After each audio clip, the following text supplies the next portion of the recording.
సృష్టి అంతా పరమాణువుల సముదాయం. పరమాణువులన్నీ ఎలక్ట్రాను, ప్రోటాను వంటి మరింత సూక్ష్మమైన కణాలతో చేయబడ్డాయి. అవన్నీ ఒకే శక్తి యొక్క తరంగ విశేషాలు. ఆ తరంగ విశేషాలు కణములుగా కూడా ప్రవర్తిస్తాయని నేటి విజ్ఞాన శాస్త్రం చెబుతుంది. తరంగాలు కణాలుగా ఎలా ప్రవర్తించగలవో చూడడానికి ఒక తార్కాణము. సముద్రంలో నుండి ఒక కడవ నిండా నీరు తీసుకున్నామనుకోండి. ఆ నీరు అన్ని నీళ్లలాగానే ఎంతో ద్రవరూపమై ఏ ఆకారం గల పాత్రలో పోస్తే దాని ఆకారాన్నే పొందుతుంది. అందులో ఎంత చిన్న రాయి వేసినా దాని మేరకు పక్కకు తొలగి ఆ రాయి అడుక్కు చేరడానికి అవకాశం ఇస్తుంది.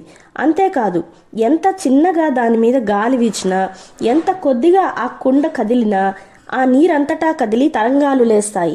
అంత ద్రవరూపం గల ఆ నీరే సముద్రంలో పెనుగాలి వీచినప్పుడు ఆ గాలి వేగాన్ని తాను పొంది పెద్ద తరంగ రూపంలో ఉవ్వెత్తున లేస్తుంది. ఆ తరంగం పెద్ద నౌకను తాకితే ఆ నౌక పట్ల ఆ నీటి తరంగం కొండరాయి కంటే ఘనంగా పరిణమించి ఆ ఓడను తునాతునకలు చేస్తుంది.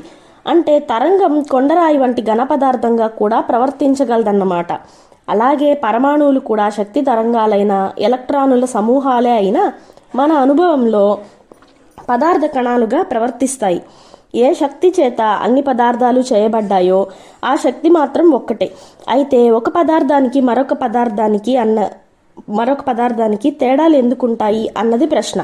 ఉదాహరణకు రాగి, బంగారము, ప్రాణవాయువులకు భేదం ఎందుకున్నది అన్నది ప్రశ్న.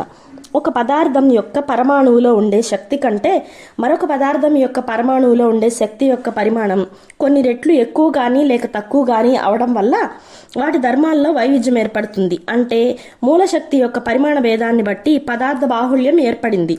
ఘన, ద్రవ, వాయు రూపాలలో ఉండే ఈ మూలకాల కలయిక సృష్టి.